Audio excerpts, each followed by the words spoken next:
ఒక టీచర్ తన స్టూడెంట్తో ఇలా అన్నదంట, అరే రవి, సమానత్వం అంటే ఏంటో ఉదాహరణ చెప్పరా అని.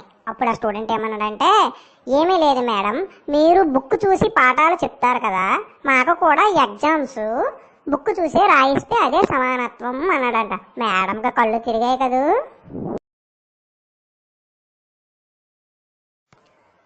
ఒక వీధిలో కుస్తీ పోటీలు అవుతున్నాయంట. అందరూ ఆతృతగా చూస్తుంటే అందులో ఒకడు మాత్రం కొట్టు, బాగా కొట్టు, మూతి మీద కొట్టు, పళ్ళు ఊడేటట్టు కొట్టు అని గట్టిగా అరుస్తున్నాడంట. అప్పుడు పక్కవాడు చూసి, ఏమయ్యా అందరం చూస్తున్నాం కదా, నువ్వు ఎందుకయ్యా అలా అరుస్తున్నావు అని ప్రశ్నించాడంట. అప్పుడు ఆ వ్యక్తి అన్నాడు, ఏమీ లేదండి, నేను పక్క వీధిలో పళ్ళ డాక్టర్ని, నాకు అస్సలు పేషెంట్లు దొరకట్లేదు, వీళ్ళు కొట్టుకుంటే పళ్ళు ఊడితే నా దగ్గరకు వస్తారని, నా వ్యాపారం బాగుంటుందని ఆశపడుతున్నాను అని.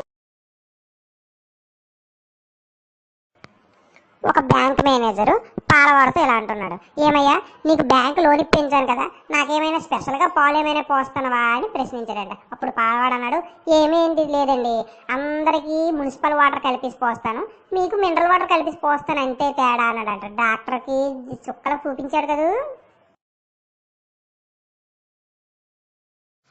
ఇద్దరు దొంగలు ఇలా మాట్లాడుకుంటున్నారు, ఏరా సుబ్బు, నీ దొంగతనం బిజినెస్ ఎలా ఉందిరా, ఏమి చెప్పమంటావురా, శీతాకాలం రావడం వల్ల అందరూ జోబీలో చేయిలు పట్టుకొని తిరుగుతున్నారు చలికి, ఇంకా నీ జోబీలు ఎలా కత్తరిస్తానరా బాబు అని వాపోయాడంటే ఒక దొంగ.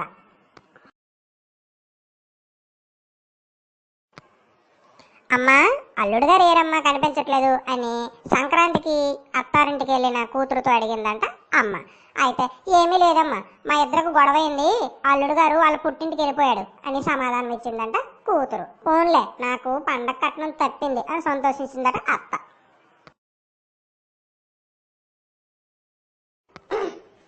రెండు కళ్ళు లేవు బాబోయ్, ధర్మం చేయండి బాబోయ్ అని అరిచాడు బిచ్చగాడంట. అప్పుడు అమాయకమైన ఆ యజమానురాలు ఏమన్నదంటే, ఏమి చెప్పమంటావయ్యా, ఏమేమంటావు, నాకున్నదే రెండు కళ్ళు, మరి నీకు ఇస్తే నా పరిస్థితి ఏంటి అని ఆపోయిందంట.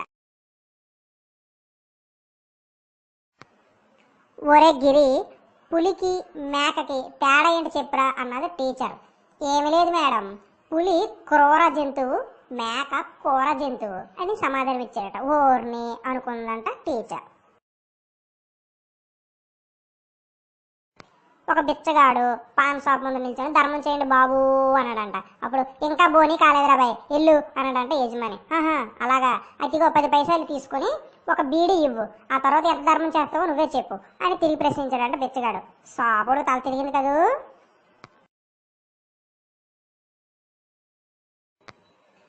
పచ్చబొట్టేసిన కాకి రెట్టేసిన ఆవు పేడేసిన పేడ పిడకేసిన పిడక పొయ్యిలోన పెట్టేసిన మంట వచ్చేసి వంట చేసిన